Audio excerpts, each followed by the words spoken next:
Hello students, welcome to Magnet Brains. This is Tasmin Pathan, your science educator for class 9th and for class 10. तो जैसे कि मैंने आपको अभी बताया कि मैं आप लोगों को पढ़ाने वाली हूँ क्लास 9 और क्लास 10 की science full complete detailed course के साथ, जिसमें आपको मिलेंगे डेली प्रैक्टिस पेपर्स। और स्टूडेंट्स, अगर आप लोग सीबीएसई बोर्ड से आते हैं तो हम आपको केजी से लेकर क्लास 12 तक की free of cost classes provide कराते हैं। और अगर आप लोग स्टेट बोर्ड से आते हैं जैसे कि MP board, UP board, Bihar board, Delhi board and Rajasthan board, तो हम आपको प्रोवाइड कराते हैं 6 से लेके क्लास 12 तक की फ्री ऑफ कॉस्ट क्लासेस। और स्टूडेंट्स, अगर आपको e books and e notes चाहिए, उसका लिंक भी आपको हमारे डिस्क्रिप्शन बॉक्स में मिल जाएगा, तो आप जाकर उसको वहां से इजीली क्रैक कर सकते हैं। भाई विदाउट एनी फर्दर डिले शुरू करते हैं आज का धमाकेदार सेशन, जिसके अंदर हम लोग डिस्कस करने जा रहे हैं assertion and reason based questions. So student, बहुत ही इंपॉर्टेंट सेशन रहेगा हमारा इस चैप्टर के रिलेटेड, जो है चैप्टर हमारा light, reflection and refraction. I hope आपको चैप्टर अच्छे से आपने कवर करा है मेरे साथ, जितना ही मैंने आपको इसका एक्सप्लेनेशन पार्ट कराया है।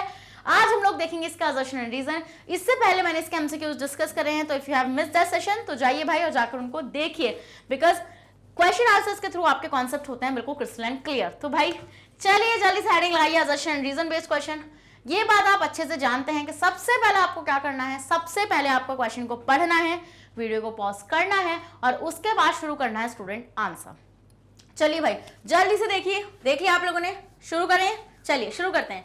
असर्शन, देखो आपको जो अच्छे से पता है बेटा कि असर्शन क्या होता है। असर्शन होता है मैम कि ये कोई एक स्ट्रॉन्ग स्टेटमेंट है, ये कोई एक स्ट्रॉन्ग स्टेटमेंट है जो दिया गया है किसी चीज के रिगार्डिंग। जैसे मान लो मैं बोल दूं कि सिर्फ सबके स्ट्रेट बाल हैं, किसी की कर्ली हेयर नहीं है, तो ये जो मैंने बात बोली, तो ये स्टेटमेंट सही है नहीं है वो चीज मैं नहीं बोल रही हूँ, बट वो एक स्टेटमेंट है। अब वो सही है या गलत है, उसके लिए हम लोग उसका कारण देखने वाले हैं, विच इज अ रीजन। तो ये इस तरह के क्वेश्चंस होते हैं। तो आप इन क्वेश्चन को कैसे सॉल्व कर पाते हैं? आप इन क्वेश्चन को तभी सॉल्व कर पाते हैं जब आपको कॉन्सेप्ट आता है। Because assertion reason is something like कि आप इसमें रट्टाफिकेशन नहीं कर सकते, लाइक आप पूरी बुक तो नहीं रट सकते। तो ये आपका क्या होता है, ये आपका एक कॉम्पिटिटिव पार्ट हो जाता है, जिसमें आपको क्या करना होता है, इसमें आपकी कॉन्सेप्ट क्लैरिटी बहुत अच्छी होनी चाहिए। क्योंकि अगर आपकी कॉन्सेप्ट क्लैरिटी अच्छी नहीं होगी, तो मैं आपको इतना बोल रही हूँ यहाँ पे खड़े होकर, आप कभी असर्शन रीजन को सही से सॉल्व नहीं कर पाएंगे। तो फर्स्ट ऑफ ऑल आपको अपनी कॉन्सेप्ट क्लैरिटी को अच्छा करना पड़ेगा, उसके बाद आप असर्शन रीजन जैसे कितने भी खतरनाक क्वेश्चंस को इजीली सॉल्व कर सकते हैं। ऐसी आपका केस बेस्ड स्टडी करके एक चीज मार्केट के अंदर आई है, अभी नई जो बोर्ड ने डाली है।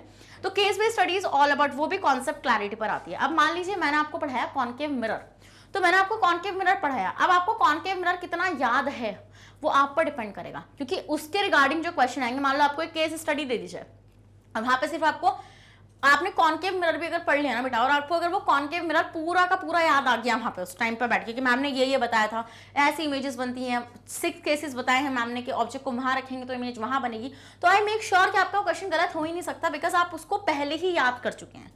तो आपको पढ़ाई कैसे करनी है, आपको पढ़ाई करनी है कि क्वेश्चन सामने आए उससे पहले पूरा कॉन्सेप्ट आपके माइंड में आ जाना चाहिए।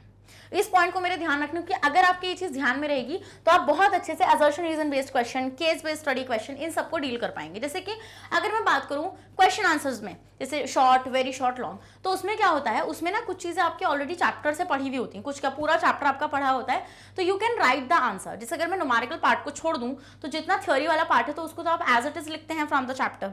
बट अगर मैं बात करूं एमसीक्यूज की, तो एमसीक्यूज में मैं मान लूं चलो कि भाई लाइन में से ही आ जाएंगे एनसीईआरटी के। बट अगर मैं असर्शन रीजन की बात करूं तो आते तो एनसीईआरटी की डिक्टो लाइन से हैं। जैसे कि जब आप बड़े लेवल पे चले जाएंगे तो आप देखेंगे एनसीईआरटी की डिक्टो लाइंस आती हैं। बट आपके लेवल पे हमें क्या देखना पड़ता है स्टूडेंट, हमें कॉन्सेप्चुअल देखना पड़ती हैं चीज़ों को। जैसे कि अगर आप बड़ी क्लास में होते हैं, मान लीजिए 11th 12th में होते हैं और आप नीट का एग्जाम दे रहे होते, तो आप वहाँ पे क्या नोटिस करेंगे कि वहाँ पर जो स्टेटमेंट बेस्ड क्वेश्चन आते हैं वो एज इट इज एनसीईआरटी से उठाए हुए होते हैं। तो उसमें आपका दिखता है कि आपने कितना डीप पढ़ा है, और इसमें आपका दिखता है कि आपने कितनी कॉन्सेप्चुअल पढ़ी हैं चीज़ें। क्योंकि आप इतना तो वो नहीं करेंगे, अगर आप पढ़ रहे हैं ना, तो मैं आपसे ये बोलूँगी पढ़ो ऐसा कि जब एक बार पढ़ लिया तो वापस से उसको देखना ही पड़े बस, और एकदम से याद आ जाए।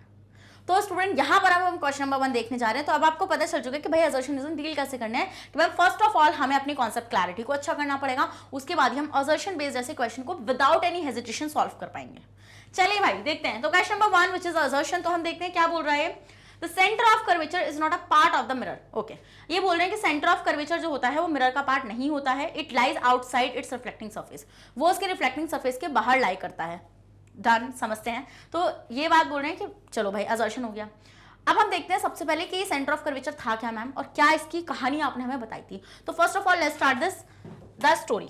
Of centre of curvature. तो student as I have told you this before कि जो मिरर्स हैं आपके, जैसे आपके स्फेरिकल मिरर मैंने आपको 2 टाइप के पढ़ाए हैं, concave mirror and convex mirror. उसमें मैंने आपको क्या चीजें बताई थी स्टूडेंट, वहां पर मैंने आपको कुछ ऐसी चीजें बताई थी जिसमें मैंने आपको पढ़ाए थे कंपोनेंट्स ऑफ मिरर, और उन्हीं कंपोनेंट्स में से एक कंपोनेंट था सेंटर ऑफ कर्वेचर। तो मैंने आपको ये बोला था कि मान लीजिए ये आपके पास यहाँ पर ये स्फेयर है, दिस इज स्फेयर। तो अब देखिए स्टूडेंट, ये जो आपका स्फेयर है इसका खुद का कोई सेंटर होगा, फॉर श्योर होने वाला है इसका खुद का कोई सेंटर, और उसको हम लोग क्या बोलेंगे स्टूडेंट, सेंटर ऑफ स्फेयर। क्या बोलने वाले हम इसको बोलेंगे centre of sphere, centre of sphere. अब स्टूडेंट उसके बाद हमने क्या चीज देखी कि मैम अभी ये मिरर है, नहीं, मिरर और ग्लास में मैंने आपको डिफरेंस बताया था कि अगर आप इसको पॉलिश करेंगे तभी ये मिरर होगा, वरना ये मिरर नहीं होगा। जैसे कि अगर आप इसकी पॉलिशिंग इधर साइड करते हैं, ऐसे ऐसे अगर आपने इसकी पॉलिशिंग करी है तो इट मीन्स कि लाइक दिस, ऐसे अगर आपने इसकी पॉलिशिंग करी है स्टूडेंट, तो हम यहाँ पे क्या चीज देखते हैं कि मैंने आपको क्या बताया था कि आप गए हैं केव में और उस केव में आप घूम कर आ रहे हैं, तो वो है आपका कॉनकेव मिरर। और ये है आपका कॉन्वेक्स मिरर। कब होता है, जिसका बल्जिंग पार्ट, ये बल्जिंग बाहर को निकला हुआ पार्ट जो होता है, अगर वो रिफ्लेक्टिंग सरफेस है तो वो आपका कौन सा मिरर होता है, वो आपका कॉन्वेक्स मिरर होता है। तो here is the convex mirror.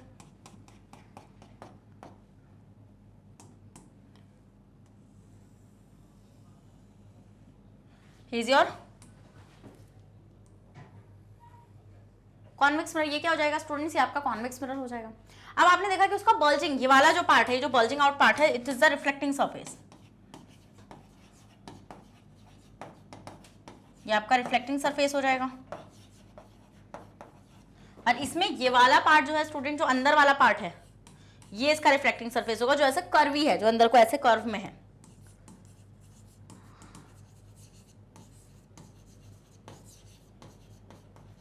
Is the reflecting surface.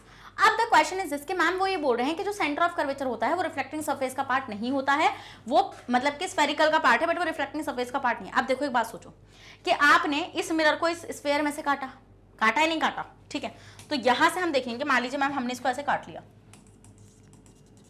अब जब आपने इसको काटा स्टूडेंट, तो हमने यहाँ पे देखा कि जब आपने इसको काट के बाहर निकाल लिया लाइक दिस, ये आपने निकाल लिया ऐसे काट के बाहर, तो ये आपका कौन सा मिरर हो जाएगा मैम, ये हो जाएगा हमारा कॉनकेव मिरर, ये हमारा कॉनकेव मिरर हो जाएगा। तो अब एक बात खुद सोचो कि इसका रिफ्लेक्टिंग सरफेस कितना है, इसका रिफ्लेक्टिंग सरफेस यहां से लेके यहां तक है, this is the reflecting surface, है ना ये रिफ्लेक्टिंग सरफेस। तो क्या इस रिफ्लेक्टिंग सरफेस का पार्ट है सेंटर ऑफ कर्वेचर? नहीं मैम, सेंटर ऑफ कर्वेचर तो क्या होगा, सेंटर ऑफ कर्वेचर होगा, देखो सेंटर ऑफ स्फीयर क्या है, वो स्फीयर का सेंटर। अब सेंटर ऑफ कर्वेचर बेटा वही होता है जो आपका मिरर है ना, जो आपका मिरर है, जिस मिरर, उस मिरर को जिस स्फीयर से आपने निकाला है, उसके सेंटर को हम बोलते हैं सेंटर ऑफ कर्वेचर। तो इसका centre of curvature is not a part of the reflecting surface of the mirror, reflecting surface का पार्ट नहीं होगा। बट सेंटर ऑफ कर्वेचर क्या होता है स्टूडेंट, सेंटर ऑफ कर्वेचर वो पार्ट होता है, वो पार्ट होता है जिस स्फीयर से आपने इसको निकाला है मिरर को। तो मतलब कि मैम अब अगर मैं बात करूं तो ये हो जाएगा आपका क्या, centre of curvature for this mirror. ये अब आपका सेंटर ऑफ स्फीयर ना रखे, क्या रहेगा स्टूडेंट, अब ये रहेगा centre of curvature, centre of curvature रहेगा फॉर दिस मिरर। समझे वाला पॉइंट या नहीं समझे, जल्दी से बताओ, समझ में आया पॉइंट या नहीं समझ में आया? अगर आ गया तो इसी बात पे रेड हार्ट कमेंट करो और जल्दी से सेशन को लाइक भी करो। तो मतलब मैम जो हमारा सेंटर ऑफ कर्वेचर होता है वो रिफ्लेक्टिंग सरफेस का तो पार्ट नहीं, रिफ्लेक्टिंग सरफेस इतना है ना आपका, ये आपका रिफ्लेक्टिंग सरफेस है इतना, उसका पार्ट नहीं है centre of curvature. Centre of curvature वो है जिस मिरर का ये पार्ट है, समझे वाला पॉइंट? तो मतलब मैम इनका असर्शन तो बिल्कुल सही है कि the centre of curvature is not a part of the mirror, it lies outside it's reflecting surface, वो रिफ्लेक्टिंग सरफेस के बाहर लाई करता है। तो this is correct statement, yes ma'am. अब बोलेंगे बिकॉज, क्यों, ऐसा क्यों है? क्योंकि the reflecting surface of a spherical mirror form a part of a sphere, this sphere has a centre. क्योंकि जो रिफ्लेक्टिंग सरफेस है स्टूडेंट, वो उस स्फेरिकल मिरर का पार्ट है, वो उस स्फेरिकल मिरर का पार्ट है जिस स्फीयर का सेंटर ऑफ कर्वेचर सेंटर है, समझे? तो इसलिए हम बोलेंगे कि वो उस रिफ्लेक्टिंग सरफेस के बाहर प्रेजेंट है, उस रिफ्लेक्टिंग सरफेस का पार्ट नहीं है। समझे वाला पॉइंट है, नहीं समझे? तो मतलब कि मैम ये दोनों ही चीजें आपकी क्या हो जाएंगी, सही हो जाएंगी, वाला असर्शन भी सही होगा, रीजन भी सही होगा, और रीजन करेक्ट एक्सप्लेनेशन होगा एक ही। तो सेंटर ऑफ कर्वेचर बेसिकली क्या होता है मैम, ये जिस स्फीयर से आपने उस मिरर को काट कर निकाला है ये उस स्फीयर का पार्ट होता है जिसको हम बोलते हैं सेंटर ऑफ कर्वेचर। क्या बोलते हैं? सेंटर ऑफ कर्वेचर बोलते हैं। वो रिफ्लेक्टिंग सरफेस का पार्ट नहीं है, वो रिफ्लेक्टिंग सरफेस के बाहर लाई करता है। समझे वाला पॉइंट? तो यही चीज आपके यहाँ पे लिखी हुई है। आ जाइए, तो रिफ्लेक्टिंग सरफेस बेसिकली क्या है आपका? वो पार्ट है स्फीयर का, वो खुद स्फीयर नहीं है, क्योंकि सेंटर ऑफ कर्वेचर तो स्फीयर का सेंटर है ना। हाँ, समझे मेरा पॉइंट? यस मैम, तो answer will be A. Next question student, question बढ़िया था ना, मस्त। यस मैम, मस्त क्वेश्चन था। नेक्स्ट क्वेश्चन देखते हैं। A ray passing through the centre of curvature of a concave mirror after reflection is reflected back along the same path. Okay, ये बोल रहे हैं स्टूडेंट कि अगर कोई रे आपकी सेंटर ऑफ कर्वेचर से पास करेगी, देखो एक चीज मैंने आपको अच्छे से बताई थी, आप इतने का स्क्रीनशॉट तो ले चुके होंगे। ये चीज मैंने आपको क्या बताई थी कि मैंने आपको कुछ रूल्स पढ़ाए थे जिस टाइम आपको कॉन्केव मिरर के इमेजेस फॉर्मेशन पढ़ाने वाली थी, उससे पहले मैंने कुछ आपको रूल्स बताए थे। उसमें से मैंने एक रूल नंबर 3 पढ़ाया था आपको। वो रूल नंबर 3 क्या कह रहा था? वो रूल नंबर 3 ये कह रहा था कि मान लीजिए ये आपके पास कॉन्केव मिरर है, ये आपके पास कॉन्केव मिरर है, डन। तो ये कॉन्केव मिरर स्टूडेंट हम लोग यहाँ पे क्या देखते हैं? हम लोग यहाँ पे ये चीज देखते हैं कि ऐसा ही है, ये सारी चीजें हो रहेंगी यहाँ पे। This is the pole, this is focus, this is centre of curvature. तो वो यहां पे मैंने आपको क्या बोला था कि मान लीजिए कोई इंसिडेंट रे आपकी सेंटर ऑफ कर्वेचर से पास कर रही है।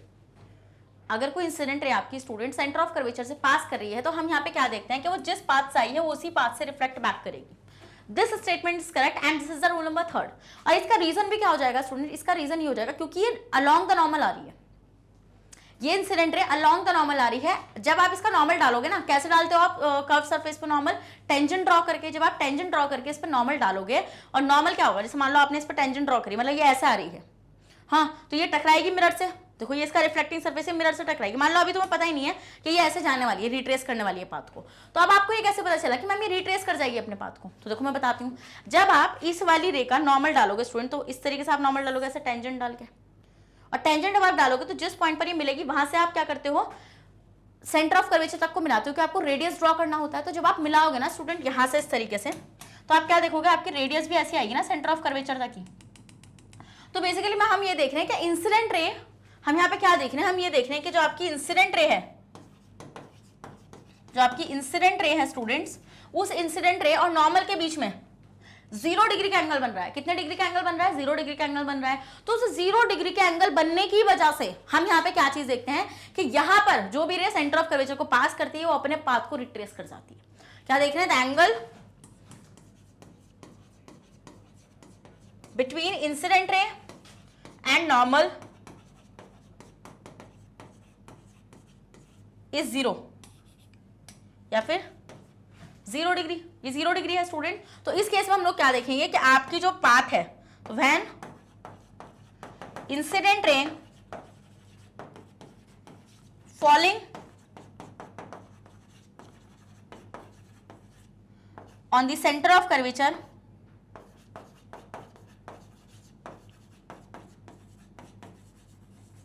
then it will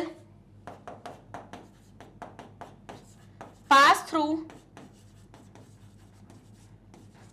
yep, then it will retrace its path, it will retrace its path। तो ये अपने पाथ को क्या करेगा स्टूडेंट? कि अपने पाथ को रिट्रेस कर जाएगी। तो आई होप आपको ये चीज समझ में आ गई होगी कि ऐसा क्यों होता है। मैंने इसका आपको रीजन भी समझा दिया है। तो रे ऑफ पासिंग, तो मतलब मैम पहला स्टेटमेंट तो सही है। फिर ये बोल रहे हैं बिकॉज ऐसा क्यों हुआ? क्योंकि द इंसिडेंट रे fall on the mirror along the normal on the reflecting surface. यही चीज तो भी समझाई, क्योंकि इस केस में इंसिडेंट रे इस तरीके से पड़ेगी कि वो नॉर्मल पर ही आएगी, और जब नॉर्मल और इंसिडेंट रे के बीच में एंगल ही 0 डिग्री का है तो तुम कहां से किसी और एंगल पे भेज दोगे उसको? तो जब 0 डिग्री का है तो अपने पाथ को ही रिट्रेस कर जाएगी। इसका स्क्रीनशॉट लेना, बहुत इंपॉर्टेंट बात बताइए मैंने तुम लोग को। तो इस तरीके से रिट्रेस कर जाती है अपने पाथ को। समझ में आ रही है? बढ़िया है भाई, चैप्टर तो मस्त चल रहा है मैम, इतना इजी चैप्टर है हम लोगों का ये। चलिए नेक्स्ट क्वेश्चन, क्वेश्चन नंबर 3। तो देखते हैं बेटा क्वेश्चन नंबर 3 क्या कह रहा है। असर्शन देखते हैं। Light does not travel in the same direction in all media. ठीक है, ये बोल रहे हैं कि लाइट जो होती है वो सेम डायरेक्शन में ट्रैवल नहीं करती है हर मीडियम में। करेक्ट। अब देखेंगे because speed of light does not change as it enter from transparent medium to another. ये बोल रहे हैं कि स्पीड ऑफ लाइट जो होती है स्टूडेंट वो चेंज नहीं होती है जब वो किसी ट्रांसपेरेंट मीडियम से दूसरे मीडियम में जाती है। तो स्टूडेंट रीजन हो जाएगा फॉल्स। इमेजिन कर लो कि ट्रांसपेरेंट मीडियम एक वाटर है और एक क्या है, एक कोई प्लास्टिक की बॉटल है। तो क्या स्टेट चेंज नहीं हो रही है वहाँ पे? स्टेट मतलब कैसे चेंज हो रही है? देखो ये चीज़ मैंने आपको अच्छे से बताई है स्टूडेंट्स, कि जो आपकी, ये आपने स्क्रीनशॉट ले लिया ना इसका, मैंने ये चीज़ आपको रिफ्लेक्शन वाला जो कॉन्सेप्ट है वहाँ पे बताई थी कि स्पीड ऑफ लाइट चेंज होती है when it enters from one medium to another medium, है ना। और if the medium is same then the speed of light will not change. अगर मीडियम आपका सेम रहेगा तो स्पीड ऑफ लाइट चेंज नहीं होगी, because speed of light change होती है जब मैम उसका इंट्रैक्शन होता है नंबर ऑफ एटम्स के साथ। And if the state is changed, तो हम ये देखते हैं कि नंबर ऑफ एटम्स क्या करते हैं, वेरिएबल होते हैं इन अलग अलग उसके अंदर, मीडियम के अंदर। तो मान लीजिए आपके पास, मैं ट्रांसपेरेंट मीडियम की बात कर रही हूँ, तो आपका ट्रांसपेरेंट मीडियम में मान लीजिए एक मैंने ले लिया वाटर, हाँ, और एक मान लो मैंने ले लिया प्लास्टिक। तो क्या दोनों ट्रांसपेरेंट नहीं है? दोनों ट्रांसपेरेंट है ना, प्लास्टिक वाटर ले लो। बट हम यहाँ पे क्या देखेंगे, वाटर जो हो जाएगा वो आपका लिक्विड स्टेट हो जाएगा, और जो आपका प्लास्टिक होगा स्टूडेंट वो सॉलिड स्टेट होगा। होगा या नहीं होगा सॉलिड स्टेट? अब एक बात बताओ कि मीडियम तो चेंज हो गया ना, मीडियम चेंज हो गया, तो मान लो आपने क्या करा, आपने वाटर से लाइट को इंसिडेंट किया प्लास्टिक पर, तो यहाँ पे आपने क्या देखा, रिफ्लेक्शन तो होगा। तो मतलब मैम मीडियम तो चेंज हो रहा है ना, ये मीडियम अलग है और ये मीडियम अलग है हमारा। तो अगर मीडियम चेंज हो रहा है तो मैम जो स्पीड ऑफ लाइट है वो भी चेंज हो जाएगी, ऐसे कैसे नहीं कि वो चेंज नहीं होगी। बट एक केस में स्पीड ऑफ लाइट आपकी चेंज नहीं होती है स्टूडेंट, के मान लीजिए आपके पास आप एयर से एयर में ही भेज रहे हैं लाइट को, तो उस केस में स्टूडेंट हम देखते हैं एज इट इज, जिस पाथ से लाइट आई थी उसी पाथ से वो रिफ्लेक्ट, मतलब कि ऐसी चली जाएगी, कोई रिफ्लेक्शन हमें देखने के लिए नहीं मिलेगा। तो मतलब यहाँ पर तो कोई रिफ्लेक्शन नहीं होगा, बिकॉज मीडियम्स जो है आपके वो सेम है। बट यहाँ पर आपका क्या होगा स्टूडेंट, यहाँ पर आपका रिफ्लेक्शन हो जाएगा। क्या हो जाएगा? यहाँ पर आपका रिफ्लेक्शन हो जाएगा। समझे वाला पॉइंट आप लोग? तो मतलब कि मैम आपका रीजन क्यों गलत हो रहा है, क्योंकि आप ये बोल रहे हैं कि आपकी स्पीड ऑफ लाइट चेंज नहीं होगी। भाई स्पीड ऑफ लाइट चेंज होगी, समझे वाला पॉइंट। चलिए नेक्स्ट चलते हैं। Next question student, question number 4 देखते हैं। क्वेश्चन नंबर 4 क्या कह रहा है, the emergent ray is parallel to the direction of the incident ray. Okay, अब इमर्जेंट रे क्या थी, आइए लेके आती हूँ आपको वापस से अपने पास। देखिए स्टूडेंट, आपको मैंने क्या पढ़ाया था, मैंने आप लोगों को रिफ्लेक्शन पढ़ाया था, और उसमें मैंने आपको क्या बताया था कि मान लीजिए आपके पास एक ऐसा केस है जहाँ पे एयर से ग्लास में और ग्लास से एयर में लाइट जा रही है आपकी। एयर मीडियम है, फिर एयर से ग्लास था मीडियम, और फिर ग्लास से क्या था आपका, एयर था वापस से। तो यहाँ पर मैं आपका बना देती हूँ। चलिए अब हम देखते हैं स्टूडेंट, यहाँ पर अब हम यहाँ पे क्या देखते हैं, हम लोग यहाँ पे ये चीज नोटिस करते हैं कि एयर से लाइट आई आपके पास। चलिए ठीक है मैम, आ गई यहाँ से इंसिडेंट रे आ गई, वो ऑब्लिकली जब वो फॉल करेगी student on the glass slab, तो हम यहाँ पे क्या देखेंगे कि जब हम यहाँ पे ऐसे नॉर्मल को ड्रॉ करेंगे तो मैम ये इस तरीके से ऐसे अपने पाथ से डेविएट कर जाएगी। क्यों कर जाएगी? क्योंकि मैम हम देखेंगे कि जो आपका एयर है वो आपका रेयर और मीडियम है, और ये हमारा ग्लास है वो आपका कैसा मीडियम है स्टूडेंट, वो आपका डेंसर मीडियम है। तब हम यहाँ पे क्या चीज देखना है, हम यहाँ पे ये वाली चीज नोटिस कर रहे हैं कि मैम एयर जो एक रेयर और मीडियम है वहाँ पे स्पीड ऑफ लाइट तेज है, क्योंकि वहाँ पे नंबर ऑफ एटम्स कम है, क्योंकि आपका ग्लास तो सॉलिड है ना, तो वहाँ पे नंबर ऑफ एटम्स अगर ज्यादा हो चुके हैं तो इट मीन्स कि वहाँ पर मैम जो लाइट है वो ज्यादा इंटरेक्ट कर रही है नंबर ऑफ एटम से। अब हम देखते हैं यहाँ पर इस तरीके से ही हो जाएगी। अब जब ये वापस से आएगी स्टूडेंट, जब ये वापस से आएगी तो अब आप देखो यहाँ पे डेंसर मीडियम है, और जब वो रेयरर में आएगी, एयर वापस से रेयर है, तो आपकी स्पीड ऑफ लाइट एकदम से बढ़ जाएगी। और आपको ये चीज अच्छे से पता है स्टूडेंट कि जब आपकी लाइट जो होती है वो डेंसर से रेयर में आती है तो वो अवे फ्रॉम द नॉर्मल जाती है।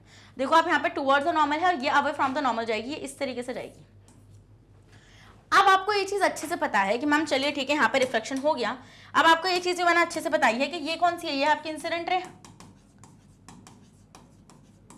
ये आपकी इंसिडेंट रे। और स्टूडेंट ये वाली जो है आपकी, ये जो ग्लास स्लैब के अंदर डेविएट हुई है, ये है आपकी कौन सी रे, ये है आपकी रिफ्रेक्टेड रे। डन, ये कौन सी है, ये आपकी रिफ्रेक्टेड रे है। और ये वाली जो है स्टूडेंट ये है आपकी इमर्जेंट रे।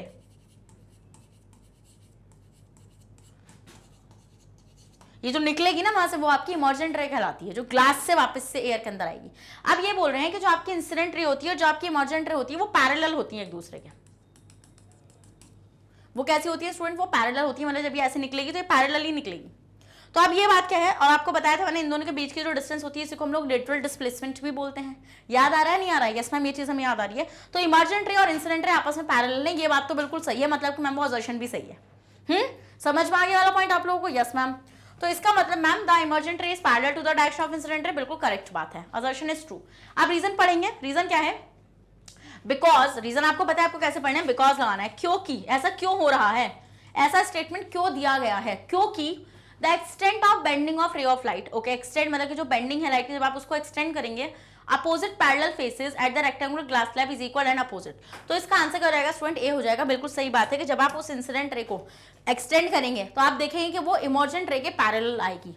तो मतलब कि मैम रीजन भी सही है, और यहाँ पर हम लोग क्या देखेंगे, पैरेलल भी, वो पैरेलल बोल रही हूँ, सॉरी, असर्शन भी आपका सही हो जाएगा। डन। अब आते हैं स्टूडेंट्स क्वेश्चन नंबर 5। तो देखते हैं क्वेश्चन नंबर 5 आपका क्या कह रहा है। असर्शन पढ़ेंगे स्टूडेंट सबसे पहले। तो असर्शन है a ray of light travelling from a rarer medium to a denser medium. Okay, ये बोल रहे हैं एक रे ऑफ लाइट है जो कहां से ट्रैवल कर रही है, जो ट्रैवल कर रही है रेयरर मीडियम से डेंसर मीडियम में। ओके मैम, पता है हम लोग को रेयरर मीडियम क्या होते हैं, क्या होते हैं रेयरर मीडियम, जल्दी से बताओ मैम। रेयरर मीडियम वो होते हैं जहां पर आपकी स्पीड ऑफ लाइट ज्यादा होती है, और डेंसर मीडियम वो होते हैं जहां पर आपकी स्पीड ऑफ लाइट कम होती है। क्यों होती है मैम, क्योंकि नंबर ऑफ एटम्स की वजह से। चलिए, slows down and bends away from the normal. ठीक है, ये बोल रहे हैं कि जो रे ऑफ लाइट है जो रेयरर से डेंसर मीडियम आ रही है वो कम स्लो डाउन हो रही है और वो बेंड अवे, नॉर्मल से दूर जा रही है, बेंड अवे, ध्यान रखना। When it travel from denser medium to rarer, और जब वो डेंसर मीडियम से रेयर में जाएगी तो it speed up, okay, and bends towards the normal, और टुवर्ड्स द नॉर्मल बेंड हो रही है। अब एक कॉन्सेप्ट रिवाइज कराती हूँ, मेरे साथ आओ पहले। चलो, स्क्रीनशॉट तो आपने इसका ले लिया था, अब मेरी बात सुनो। मान लो तुम्हारे पास यहाँ पे ऐसे दो केसेस हैं, ऐसे, एक मिनट को, है ना, ऐसे दो केसेस हैं। अब यहां पर स्टूडेंट्स मान लीजिए आपके पास है rarer medium,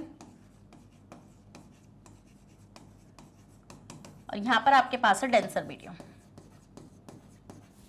denser medium, done.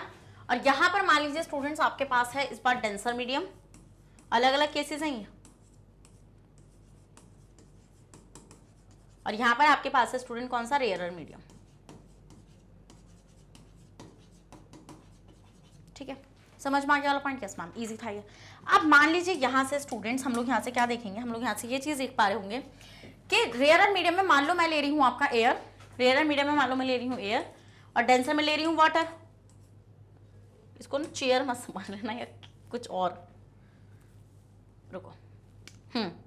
तो यहाँ पर है आपका एयर और यहाँ पर है आपका वाटर,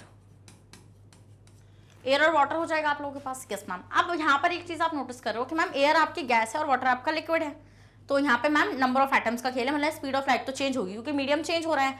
अब मान लीजिए यहाँ से कोई आपकी इंसिडेंट रे आती है, फॉल करती है, तो आप यहाँ पे क्या देखेंगे स्टूडेंट कि आपको यहाँ पे पहले नॉर्मल ड्रॉ करना पड़ेगा। तो normal is like this, parallel, वो परपेंडिकुलर होगा, एक किसी भी फ्लैट सरफेस को आप परपेंडिकुलर डालोगे विच इज अ नॉर्मल।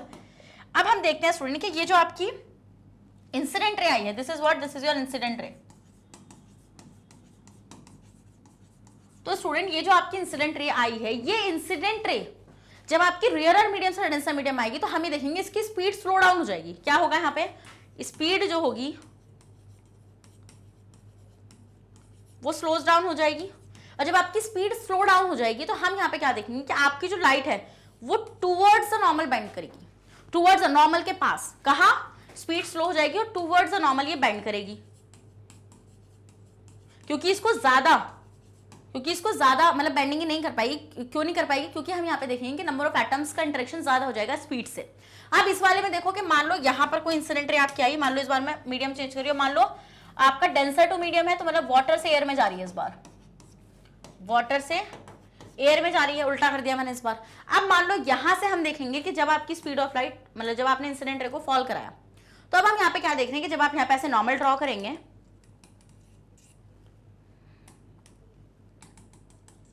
तो आप यहाँ पे ये चीज नोटिस करेंगे स्टूडेंट कि ये जो है आपकी, ये जो आपकी रे है ये कैसे चली जाएगी, ये इस तरीके से चली जाएगी। रुको यार, ये ऐसी लग रही है, मुझे वहां पे चेंज करना पड़ेगा, ये ज्यादा ऑब्लिकली फॉल करानी पड़ेगी। हाँ, अब देखो, तो हम यहाँ पे क्या देखेंगे स्टूडेंट, ये आपकी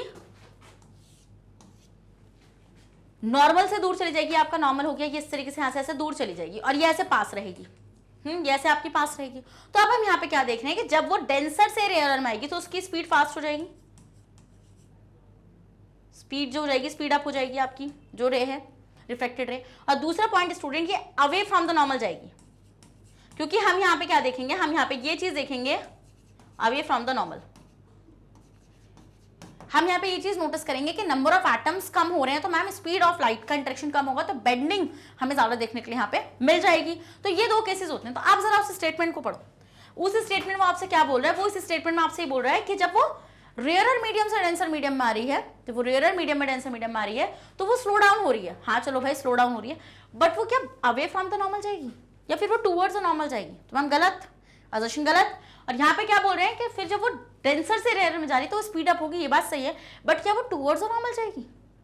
मैम असर्शन तो गलत हो गया।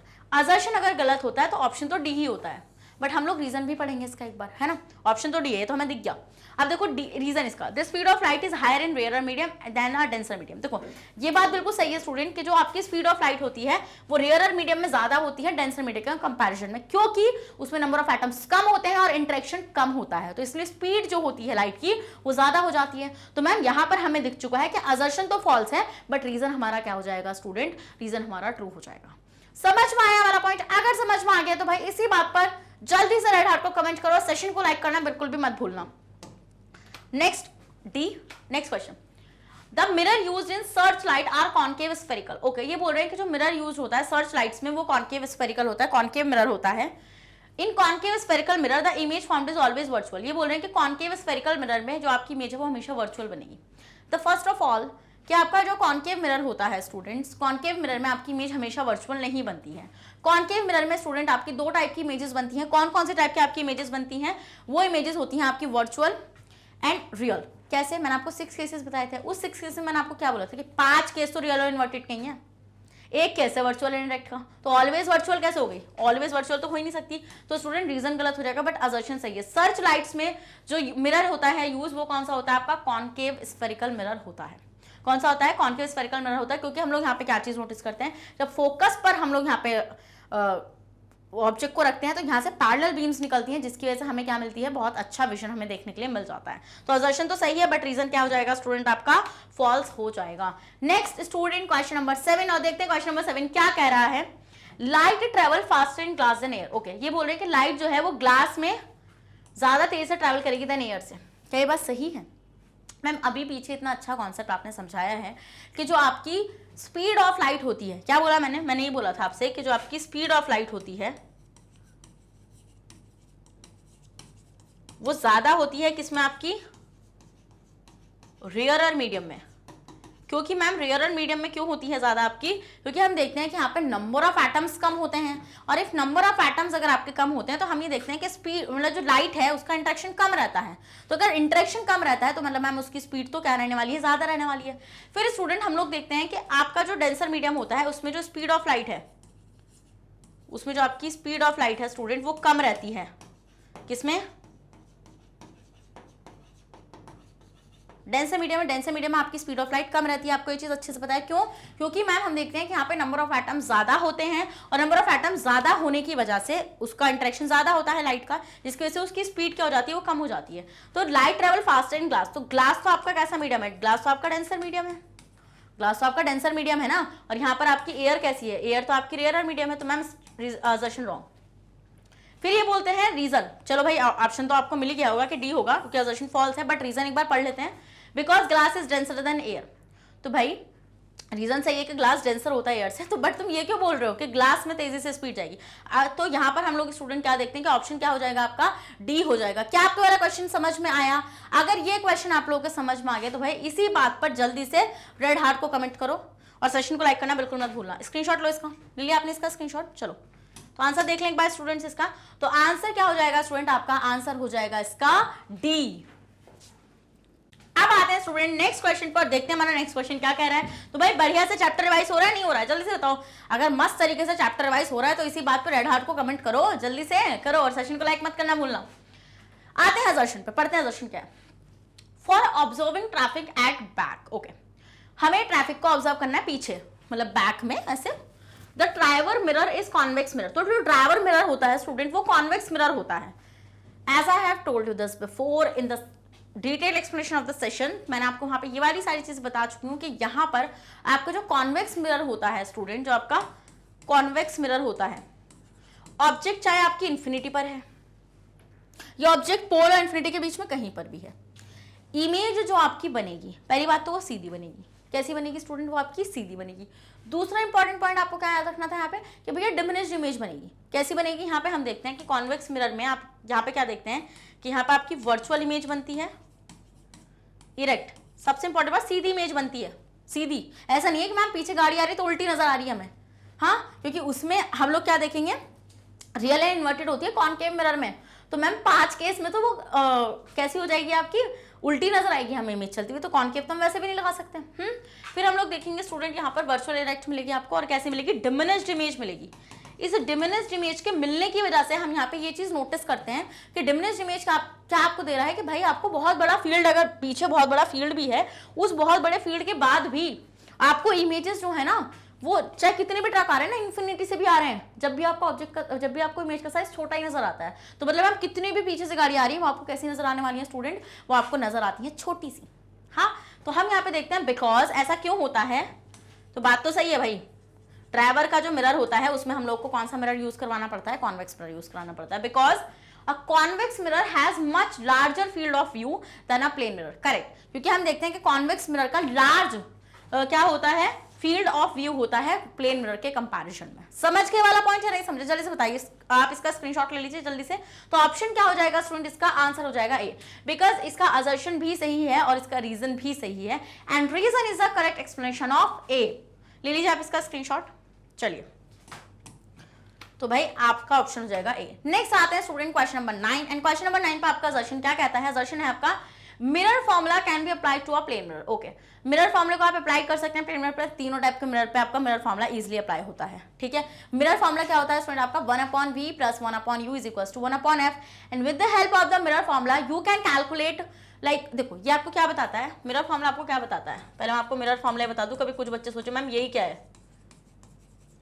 तो मिरर फॉर्मूला क्या होता है स्टूडेंट, मिरर फॉर्मूला होता है ये आपका रिलेशनशिप एस्टैब्लिश करता है between object distance, image distance,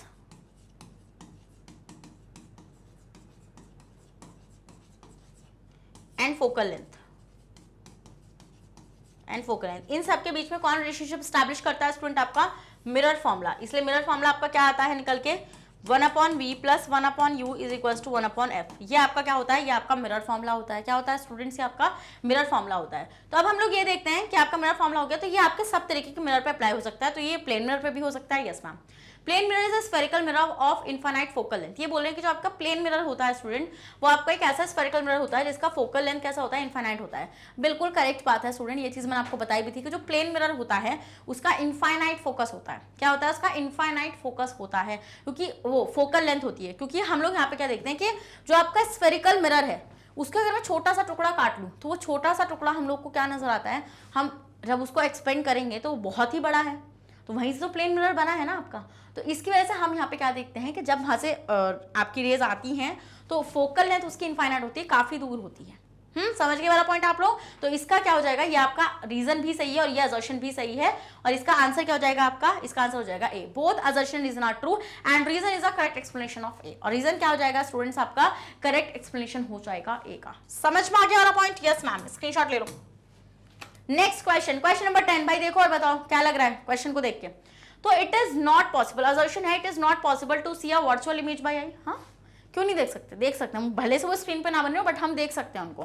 तो भाई असर्शन तो पहली गलत हो गया, तो वर्चुअल इमेजेस को हम देख सकते हैं, because the rays that seem to emanate from a virtual image do not in fact emanates from the image. देखो भाई सिंपल से आपकी बात ये है कि आपका रीजन सही है बट असर्शन आपका गलत हो जाएगा। ऐसा क्यों होगा, क्योंकि आप वर्चुअल इमेजेस को अपने उससे देख सकते हो, भले से वहां पे आपकी वर्चुअल इमेज कब बनती है, खुद सोचो। वर्चुअल इमेज जब बनती है मैम, जब आपकी रिफ्लेक्टेड रेज सच में आपस में मीट नहीं कर रही होती है। तो क्या हुआ, हम लोग कहते हैं कि भाई आप इनको मिरर के पीछे तो मिला ही सकते हो ना, तो हमें ऐसा लगता है कि मिरर के पीछे से इमेज बन रही है। क्या मिरर के पीछे से आपकी इमेज हमें बनती हुई नजर आती है, बट ऐसा कुछ नहीं। हमें ऐसा लगता है ना, जब हम लोग मिरर के सामने खड़े होते हैं, प्लेन मिरर के सामने, तो आपको लगता है भाई हम पीछे खड़े हैं, है ना।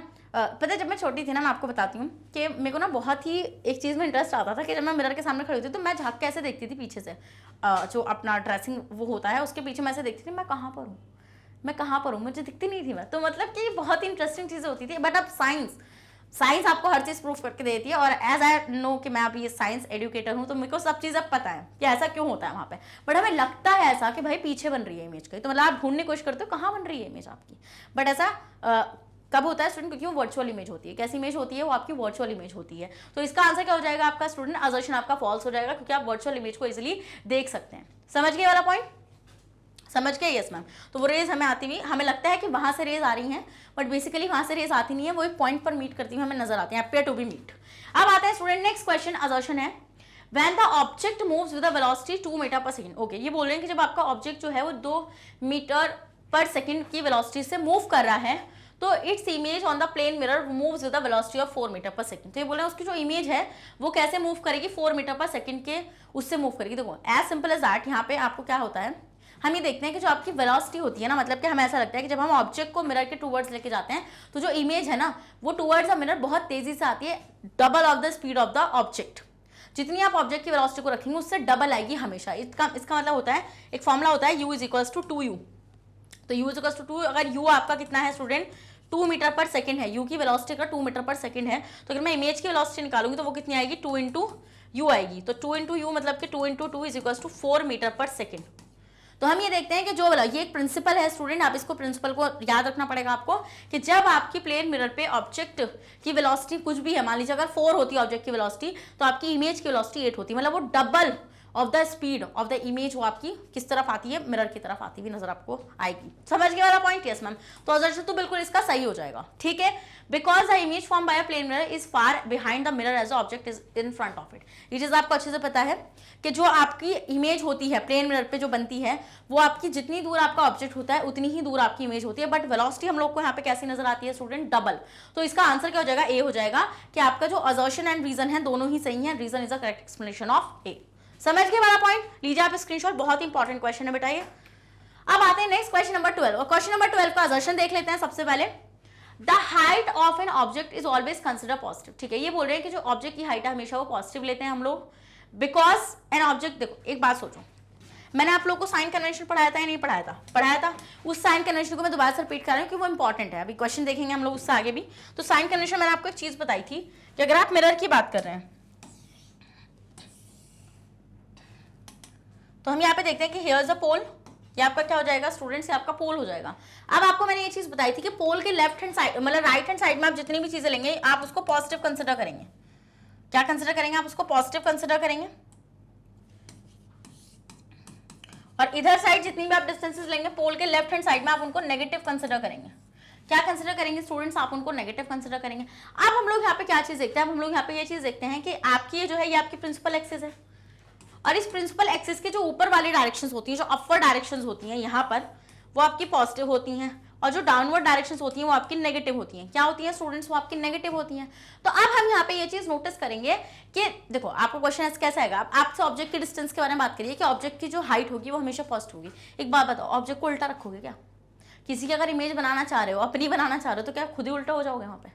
तो हम ये देखते हैं स्टूडेंट कि हमेशा जो हाइट होती है ऑब्जेक्ट की वो ऐसी होती है, क्योंकि वो हमेशा ऑब्जेक्ट आपकी प्रिंसिपल एक्सिस के ऊपर होती है। तो अगर आपकी ऑब्जेक्ट हमेशा प्रिंसिपल एक्सिस के ऊपर होगी स्टूडेंट, तो मैंने आपको क्या बोला कि प्रिंसिपल एक्सिस के ऊपर आने वाली जो हाइट होती है वो आपकी कैसे होने वाली है? वो पॉजिटिव होने वाली है। मतलब कि जो आप प्रिंसिपल एक्सिस के ऊपर डिस्टेंसेस लोगे वो पॉजिटिव लोगे, और प्रिंसिपल एक्सिस के नीचे जो डिस्टेंसेस लोगे वो नेगेटिव लोगे। और पोल के लेफ्ट हैंड साइड में जो आप डिस्टेंसेस लोगे वो नेगेटिव लोगे, और राइट हैंड साइड में जो डिस्टेंसेस लोगे वो पॉजिटिव लोगे। इस पॉइंट को आपको ध्यान में रखना है। तो यहाँ पे आपका ये ऑब्जेक्ट हो जाएगा, ये आपका क्या हो जाएगा? ये ऑब्जेक्ट हो जाएगा, और ऑब्जेक्ट की हाइट हमेशा पॉजिटिव होती है। ये बात बिल्कुल सही है, हमेशा पॉजिटिव होगी, क्योंकि आप ऑब्जेक्ट को उल्टा नहीं रख सकते। तो इसका ये तो सही हो जाएगा। अब रीजन पढ़ते हैं, because an object is always placed above the principal axis this upward direction. ये बात बिल्कुल सही है। ऐसा क्यों है? क्यों हमेशा पॉजिटिव होगी?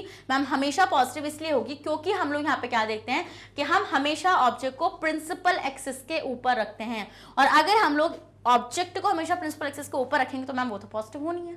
तो आंसर क्या हो जाएगा स्टूडेंट? इसका आंसर हो जाएगा ए, कि भाई असर्शन एंड रीजन दोनों ही सही है, और रीजन जो है आपका वो करेक्ट एक्सप्लेनेशन है ए का। समझ में आ गया वाला पॉइंट? चलिए भाई नेक्स्ट शुरू करते हैं, क्वेश्चन नंबर 13। तो भाई देखते हैं क्वेश्चन नंबर 13 क्या कहता है students. Concave mirror are used as makeup mirrors. Yes, तो स्टूडेंट जो हम ये देखते हैं कि जो आपके कॉनकेव मिरर्स होते हैं उनको हम मेकअप मिरर की तरह इस्तेमाल करते हैं। अब आपको पता है कॉनकेव मिरर में आपको कैसी इमेज नजर आती है? बड़ी इमेज नजर आती है, हाँ इजीली मतलब आप देख पाते हैं, मैग्नीफाइड इमेज को आप देख पाते हैं। फिर when the face is held with the focus of A concave mirror, ये बोल रहे हैं कि जब आप फेस को हेल्ड करेंगे फोकस के साथ, मतलब फोकस पर रखेंगे कॉनकेव मिरर के, तो आपको डिमिनिश्ड इमेज मिलेगी। और the face is seen at the concave mirror, student diminished image आपको नहीं मिलेगी। कैसी इमेज आपको नहीं मिलेगी? डिमिनिश्ड इमेज नहीं मिलेगी। डिमिनिश्ड इमेज का मतलब होता है छोटी इमेज का होना। तो हम यहाँ पे क्या देखेंगे, आपका असर्शन तो सही है, क्योंकि मेकअप मिरर्स में आपका कौन सा मिरर यूज होता है? कॉनकेव मिरर यूज होता है, बट रीजन इसका फॉल्स हो जाएगा। आपको डिमिनिश्ड इमेज नहीं मिलेगी जब आप उसको फोकस पर रखेंगे। जब आप फोकस पर रखेंगे स्टूडेंट, तो आपको बहुत ही बड़ी इमेज मिलेगी। इनफाइनाइट पर बनेगी इमेज, खुद सोचो, अगर इनफाइनाइट पे इमेज बन रही है तो वो क्या छोटी इमेज होगी? सोचो खुद, देखो कॉनकेव मिरर है आपका, कॉनकेव मिरर कैसा होता है? Like this.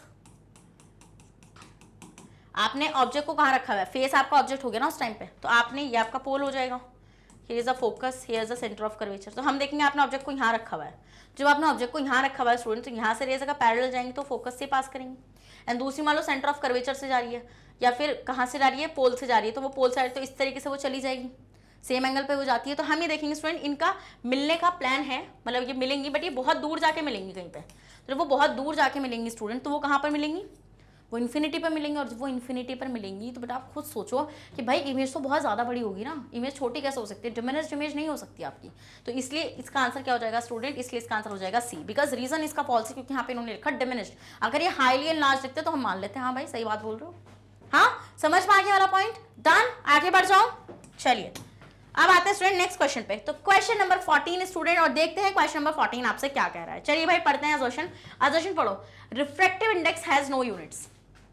अब सबसे पहले रिफ्रैक्टिव इंडेक्स पे चलते हैं, क्या चीज़ थी मैम हमें याद नहीं आ रहा। तो आइए देखते हैं स्टूडेंट रिफ्रैक्टिव इंडेक्स क्या था। तो as you can see here कि जो आपका रिफ्रैक्टिव इंडेक्स था,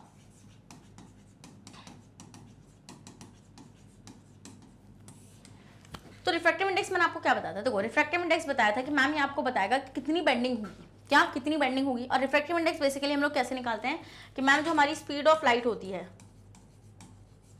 कंपैरिजन हम किससे करते हैं? एयर या फिर वैक्यूम से। और एयर और वैक्यूम को हम लोग यहाँ पे सिमिलर लेते हैं, क्योंकि हम देखते हैं ज्यादा डिफरेंस हमें देखने के लिए नहीं मिलता, इसलिए हम चीज़ों को ज्यादा कॉम्प्लिकेट नहीं करना चाहते हैं। तो अगर हम चीज़ों को ज्यादा कॉम्प्लिकेट नहीं करना चाहते हैं तो हम बोलते हैं कि भाई उसको सेम ही ले लो, 3 × 10⁸ मीटर पर सेकेंड। तो speed of light in vacuum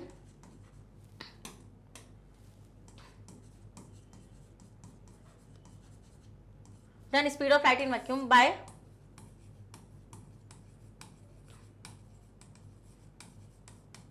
speed of light in any medium. किसी भी मीडियम में आप स्पीड ऑफ लाइट निकाले। तो अब एक बात देखो ना, स्पीड ऑफ लाइट ही तो ले रहे हो ना तुम, रेशियो तो इन दोनों का ही ले रहे हो। तो स्पीड ऑफ लाइट मान लो मीटर पर सेकंड में होगी, दूसरी वाली भी मीटर पर सेकंड में होगी। जब वो मीटर पर सेकंड में होंगी तो वो तो दोनों यूनिट्स आपस में कैंसिल हो जाएंगी ना। तो हम यहाँ पे क्या देखेंगे, रिफ्रैक्टिव इंडेक्स की कोई यूनिट ही नहीं होगी, नो यूनिट, यूनिटलेस क्वांटिटी होती है ये आपकी। कैसी होती है स्टूडेंट? ये आपकी यूनिटलेस हो जाएगी, क्योंकि मैम हम यूनिट से यूनिट कैंसिल हो जाएंगे, क्योंकि आप सेम उसको ले रहे हो ना, क्योंकि आप क्वांटिटीज भी तो सेम ले रहे हो। और आपको कन्वर्ट करना पड़ेगा, अगर मान लो 1 किलोमीटर पर सेकंड में और दूसरी मीटर पर सेकंड में, तो फिर भी आपको कन्वर्जन करना पड़ेगा। तो हम यहाँ पे क्या देखते हैं स्टूडेंट, हम लोग यहाँ पे देखते हैं कि दोनों सेम क्वांटिटीज होती हैं, जिसकी वजह से हम देखते हैं कि कोई यूनिट हमें इसकी नहीं मिलती है। तो मतलब मैम वो वाली चीज तो इसकी सही हो जाएगी कि रिफ्रैक्टिव इंडेक्स बेसिकली क्या बताएगा आपको? बेंडिंग ऑफ लाइट बताएगा। अगर बेंडिंग ऑफ लाइट बता रहा है और दोनों ही स्पीड ऑफ लाइट, स्पीड है ना, आप लाइट की स्पीड देख रहे हैं, तो जब स्पीड ऑफ लाइट ही है दोनों ही साइड में, तो यहाँ पे हम देखते हैं कि यूनिट कैंसिल हो जाती है और वो यूनिट्स हो जाती है। तो मतलब मैम असर्शन तो इसका सही है। अब रीजन को देखेंगे, because the refractive index is a ratio of 2 similar quantities. Correct, क्योंकि हम देखते हैं स्टूडेंट ऐसा क्यों होता है, रिफ्रैक्टिव इंडेक्स यूनिटलेस क्यों है? क्योंकि हम यहाँ पे देखते हैं कि आप 2 सिमिलर क्वांटिटीज को यूज कर रहे हैं। किसको? स्पीड को, वो भी लाइट की स्पीड को, बस मीडियम ही तो चेंज है ना आपका। तो बेसिकली जब यूनिट ही से मतलब क्वांटिटीज ही सेम है तो आपकी यूनिटलेस हो जाएगी ना वो क्वांटिटी। तो मतलब कि इसका आंसर क्या हो जाएगा स्टूडेंट्स? इसका आंसर हो जाएगा A, both assertion and reason are true and reason is the correct explanation of A. समझ में आया वाला पॉइंट या नहीं समझ में आया? चलिए से बताओ, स्क्रीनशॉट ले लो इसका। अब आते हैं स्टूडेंट नेक्स्ट क्वेश्चन पे, क्वेश्चन नंबर 15, और देखते हैं असर्शन आपका क्या कह रहा है। असर्शन है आपका The formula connecting VUF for a spherical mirror is valid in all situations for all spherical mirrors for all portion of the object। बिल्कुल सही बात है स्टूडेंट, जो आपका फॉर्मूला होता है VUF वाला, वो सारे के सारे स्फेरिकल मिरर्स पर ही एप्लीकेबल होता है। और अगर वो सारे स्फेरिकल मिरर्स पर एप्लीकेबल होता है तो कितने टाइप के मिरर्स हैं आपके? स्फेरिकल मिरर में आपका convex mirror and concave mirror आ जाएगा। हाँ सही बात है। नेक्स्ट आता है स्टूडेंट आपका रीजन क्या है? रीजन है the laws of reflection are strictly valid for a plane mirrors. ठीक है, देखो ये बात इन्होंने बिल्कुल गलत बोली है। अब इधर आओ मेरे साथ, मान लो लॉज ऑफ रिफ्लेक्शन क्या थे मैम? हमारे जो लॉज ऑफ रिफ्लेक्शन थे,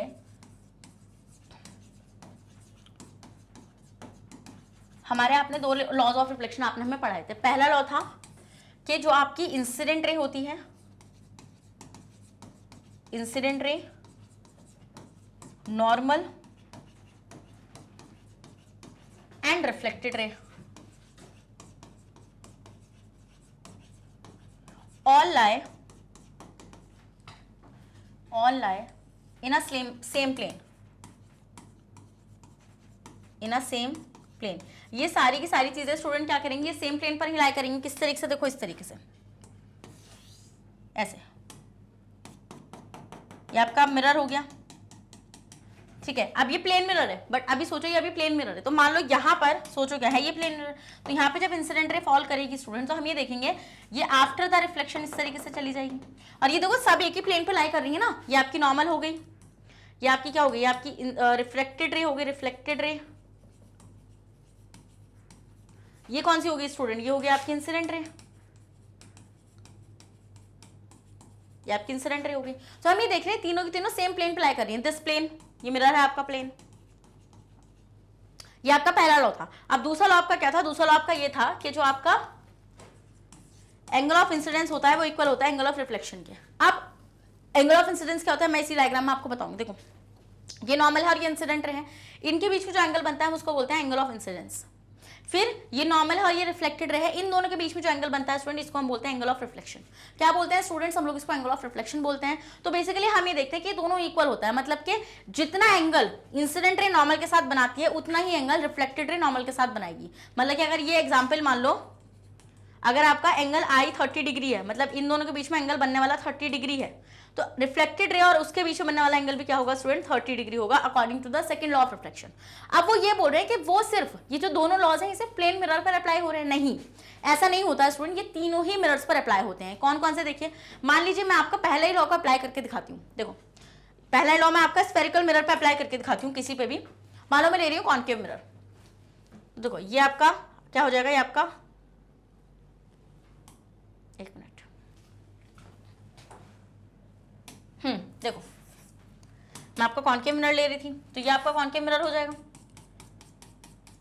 तो आप यहाँ पे क्या देखोगे कि मान लो आपके पास कोई आपकी क्या ही है, आपकी ये आपका रिफ्लेक्टिंग सरफेस है ना, इधर वाला, ये अंदर वाला जो है आपका ये रिफ्लेक्टिंग सरफेस है, दिस इज रिफ्लेक्टिंग सरफेस। और मान लीजिए यहाँ पर कोई रे आपकी इंसिडेंट हो रही है, इस तरीके से आई आपकी कोई रे। तो स्टूडेंट यहाँ पर अगर हम लोग नॉर्मल डालेंगे, तो नॉर्मल आप लोग कैसे डालते हैं? नॉर्मल आप लोग डालते हैं किस तरीके से, ऐसे टेंजेंट डालते हैं, एंड टेंजेंट डाल के उसको किससे मिला देते हैं? यहाँ पे सेंटर ऑफ कर्वेचर से मिला देते हैं। अब ये आपकी नॉर्मल हो गई, तो इस नॉर्मल के टूवर्ड्स, मतलब यहाँ पे जितना भी एंगल बना होगा इसका, जितना मान लो कोई भी थीटा एंगल बनाकर आई है ना, तो अब हम देखेंगे यहाँ से वो सेम थीटा एंगल पर ही रिफ्लेक्ट बैक करेगी। तो मैम फर्क ही नहीं पड़ता ना, क्योंकि आप नॉर्मल तो इजीली बना सकते हो। जब आप नॉर्मल बना सकते हो तो इसका मतलब कि मैम आपका, मैंने फर्स्ट लॉ अप्लाई कर दिया कि भाई आपका जो होता है फर्स्ट लॉ क्या कहता है कि सारे सेम प्लेन पे लाए करेंगे, तो देखो कर नहीं रहे, इसी सेम प्लेन पे लाए जो रिफ्लेक्टिंग सरफेस है। दूसरा लॉ भी यहाँ से प्रूफ हो गया कि मैम जिस एंगल पर आपकी रे आई थी उसी एंगल पर वो रिफ्लेक्ट बैक कर गई। तो मतलब कि मैम जो दूसरा रीजन उसने बोला है, जो दूसरा स्टेटमेंट है वो तो गलत है। क्या है स्टूडेंट? वो आपका गलत हो जाएगा। समझा आप ये वाला पॉइंट? Yes ma'am. तो आंसर क्या हो जाएगा स्टूडेंट इसका? ये तो गलत हो जाएगा, तो इसका आंसर हो जाएगा assertion is true but reason is false. Assertion is true but reason is false. I hope आपको ये चीज बहुत अच्छे से क्लियर हुई है, क्लैरिटी आपको आ चुकी होगी इस वाले कॉन्सेप्ट के अंदर। डन। अब आते हैं स्टूडेंट्स क्वेश्चन नंबर 16 और देखते हैं क्वेश्चन नंबर 16 क्या कह रहा है। तो असर्शन पे आते हैं, a person can not see his image in a concave mirror. Okay, ये बोल रहे हैं कि एक पर्सन है जो अपनी इमेज नहीं देख पा रहा है कॉन्केव मिरर में, unless he is standing beyond the centre of curvature of the mirror. वो कहां पर है? बियॉन्ड द सेंटर ऑफ, जब तक वो सेंटर ऑफ कर्वेचर के पीछे नहीं जाएगा तो उसको अपनी इमेज नहीं देख पा रही है। ठीक है, because in a concave mirror the image formed is a real provided the object is situated beyond it's focus. अब ये बोल रहे हैं स्टूडेंट कि जो आपका कॉन्केव मिरर होगा उसमें जो इमेज बनेगी रियल बनेगी, है ना, आपकी इमेज रियली बनती है उसमें, तो object is situated beyond it's focus, जब तक उसका ऑब्जेक्ट फोकस से पीछे नहीं होगा। देखो एक पॉइंट ये बिल्कुल सही बोल रहा है, क्योंकि आपको पता है कि अगर फोकस से पहले ऑब्जेक्ट आ गई ना तो इमेज वर्चुअल एंड डायरेक्ट हो जाएगी। कैसे? खुद सोचो। आओ देखो मैं दिखाती हूँ तुम लोगों को। तुम्हें वो केस याद है? तुम्हें 6 केस पढ़ाए थे कॉन्केव मिरर के मैंने, उसमें एक केस याद है तुम लोगों को कि एक केस आपका ये था कि यहाँ पर आपके पास जो कॉन्केव मिरर था, ये आपका क्या था स्टूडेंट, ये आपका कॉनकेव मिरर था। तो इस कॉनकेव मिरर में मान लीजिए मैं पहले कॉनकेव मिरर का प्रिंसिपल एक्सिस वगैरह डाल दूं, ठीक है, this is the principal axis and यहाँ पे मैं मार्क करूंगी, ये पोल हो जाएगा, ये आपका फोकस और ये आपका सेंटर ऑफ कर्वेचर, डन। और ये हो जाएगी आपकी प्रिंसिपल एक्सिस। अब आप एक चीज खुद नोटिस करो, मैंने आपको क्या बोला था कि जितना मतलब जब आप ऑब्जेक्ट को फोकस और पोल के बीच में लेकर आओगे, जब आप ऑब्जेक्ट को फोकस एंड पोल के बीच में लेकर आओगे, तो मान लो एक ऐसे पैरेलल जा रही है तो फोकस से पास कर जाएगी, और दूसरी मान लो पोल पे पास कर गई, पोल पर आई तो ये इस तरीके से चली जाएगी, सेम एंगल पे जाती है ना। तो अब हम ये देखते हैं स्टूडेंट कि ये आपस में कभी मिलेंगी नहीं, इन फ्यूचर इनका मिलने का कोई प्लान नहीं है, इन फ्यूचर इनका मिलने का कोई प्लान नहीं है। तो हम ये देखते हैं कोई नहीं प्लान है तो हम पीछे मिलवा देंगे मिरर के। तो मतलब इमेज कहीं पीछे बनती है, और इमेज कैसी होती है स्टूडेंट, आपकी वर्चुअल होती है, इरेक्ट होती है। कैसी होती है, वर्चुअल होती है और आपकी इरेक्ट इमेज होती है। और कैसी होती है स्टूडेंट, आपकी वर्चुअल हो गई, इरेक्ट हो गई, और कैसी बनती है, बिहाइंड द मिरर बनती है, बिहाइंड द मिरर बनती है।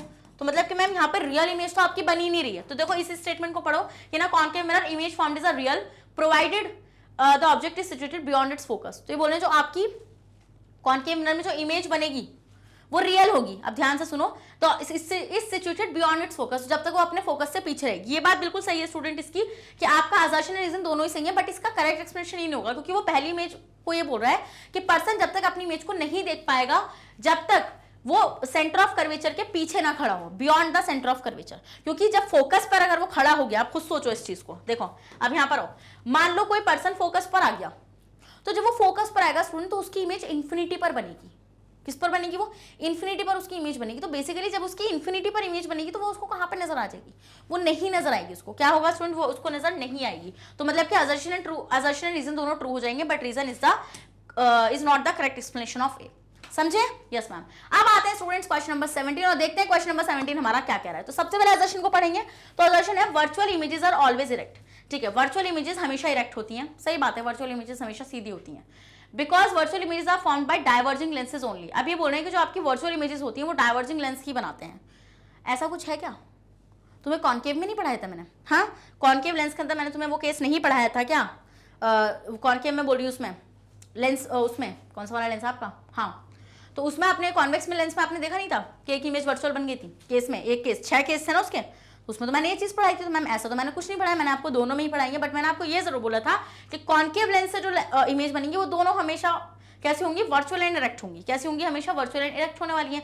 तो मतलब मैम ये जो इसका सेकंड स्टेटमेंट इसने दिया ना, ये गलत है कि डाइवर्जिंग लेंसेज ही बनाएंगे, ऐसा कुछ नहीं है। क्योंकि मैंने आपको कॉन्वेक्स लेंस भी पढ़ाया है जो आपका कन्वर्जिंग लेंस होता है, बट वो भी आपकी कैसी इमेज बनाता है, एक केस में वर्चुअल इमेज बनाता है। तो आपके लिए क्वेश्चन ये है मेरी तरफ से कि उस केस को आप कमेंट बॉक्स में बताएंगे कि कौन सा वो केस है जहां पर आपका कॉन्वेक्स लेंस वर्चुअल इमेज का फॉर्मेशन करता है। तो इसमें हम लोग देखेंगे कि आपका असर्शन तो ट्रू हो जाएगा, बट रीजन क्या हो जाएगा स्टूडेंट, फॉल्स हो जाएगा। रीजन क्या हो जाएगा आपका, फॉल्स हो जाएगा।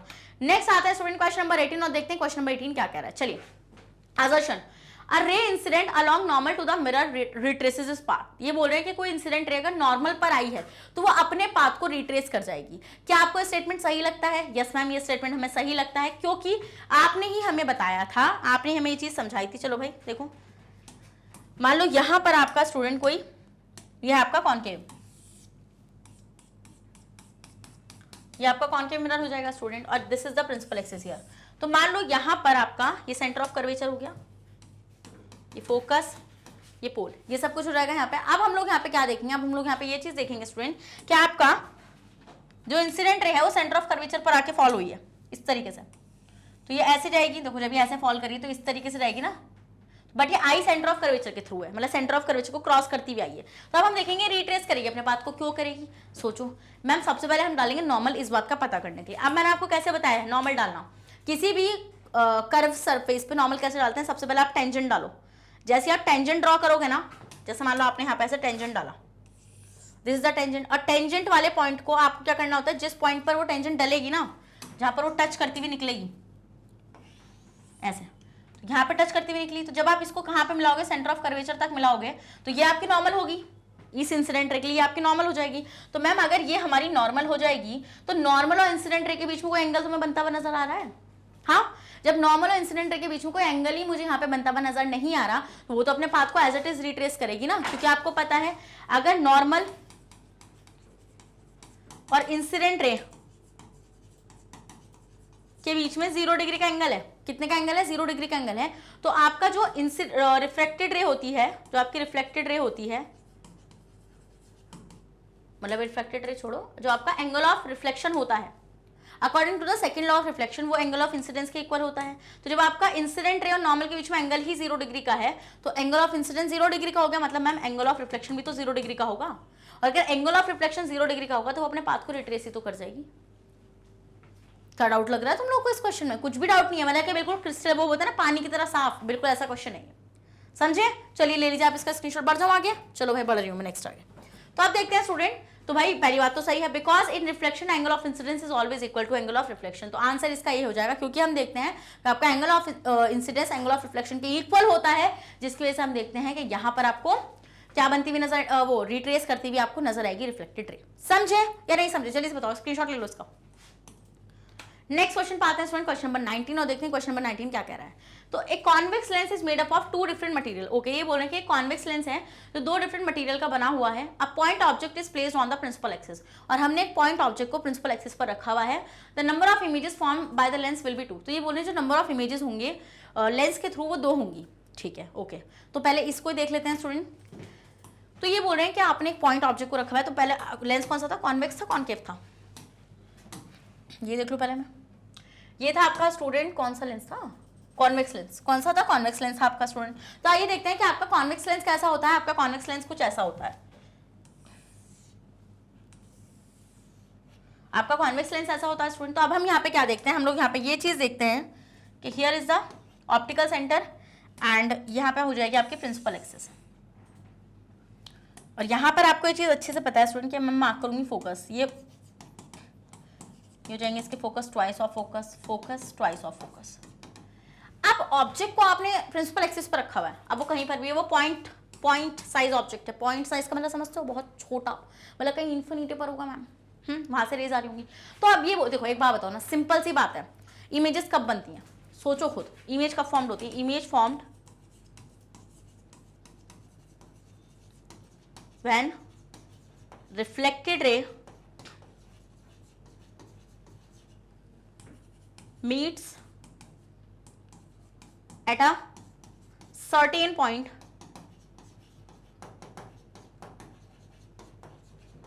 on the principal axis, on the principal axis। हाँ, हम ये देखते हैं स्टूडेंट कि जब आपकी रिफ्लेक्टेड रेज किसी पर्टिकुलर पॉइंट पर मिलती हैं, तो उस टाइम पर हम देखते हैं उस पॉइंट पर आपको क्या मिलती हैं, आपकी इमेज बनती हुई नजर आती है। वो पर्टिकुलर पॉइंट क्या होता है आपका, वो जो पॉइंट होता है वही होता है आपका फोकस। अब मान लो, इमेजिन कर लो कि रेज ऐसा आ रही है, रेज एक ऐसा आई, तो जब वो ऐसा आई और मान लो वो यहाँ पर ऐसे पास कर गई, हाँ, और दूसरी रे ऐसा आई स्टूडेंट के वो यहाँ पर ऐसे आपकी, मतलब कि इस वाले फोकस पर आ गई, ट्वाइस ऑफ फोकस पर आ गई।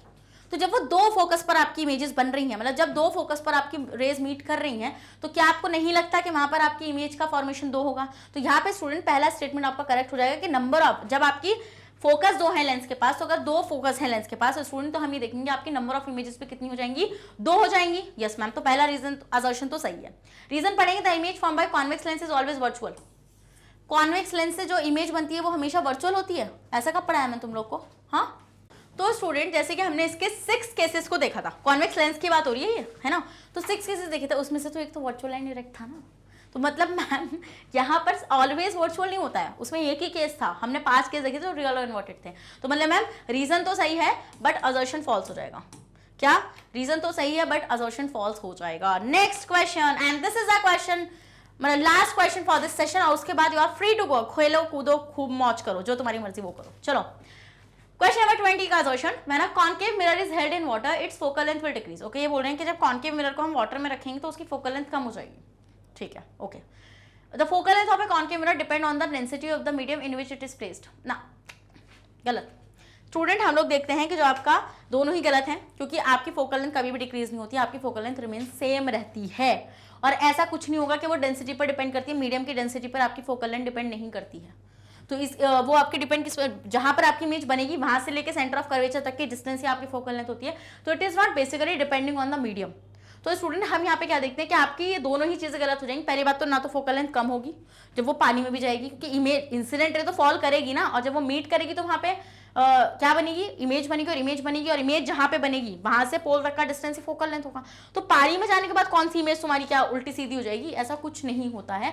ये प्रिंसिपल याद रखें कि फोकल लेंथ हमेशा सेम रहती है और आपकी जो होती है वो मीडियम वगैरह पर डिपेंड नहीं करती है। आई होप आपको ये सेशन बहुत ज्यादा पसंद आया होगा स्टूडेंट। इसी के साथ मैंने 20 इंपॉर्टेंट क्वेश्चन आप लोगों के साथ डिस्कस कर लिए हैं असर्शन रीजन के। अब इसके बाद आएंगे MIQs, most important question for this session. और स्टूडेंट बहुत ही इंपॉर्टेंट जाएंगे वो इस चैप्टर के लिए, क्योंकि आपको पता है ना MIQs इज द थिंग कि आपके पास सब कैटेगरीज वहां पर आ जाती हैं और पूरा चैप्टर आपका एक तरीके से वहां पे बहुत अच्छी तरीके से रिवाइज हो जाता है।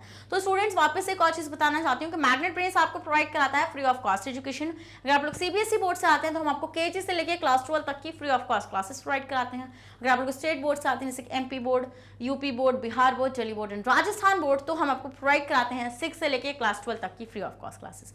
और स्टूडेंट्स अगर आप लोग ई बुक्स एंड नोट्स आते हैं उसका लिंक भी आपको डिस्क्रिप्शन बॉक्स में मिल जाएगा, आप जाकर उसको वहां से इजीली ग्रैब कर सकते हैं। और आप हमें फॉलो कर सकते हैं through YouTube, Facebook, Instagram, Twitter, Telegram and WhatsApp, उन सब के थ्रू आप हमें फॉलो कर सकते हैं। तो मैं मिलती हूँ भाई आपसे नेक्स्ट सेशन में। ऐसी धमाकेदार सेशन वो रहेगा जहां पर हम लोग डिस्कस करेंगे MIQs। तो जब तक बने रहेगा मेरे साथ मैग्नेट ब्रेन्स पर। Thank you so much.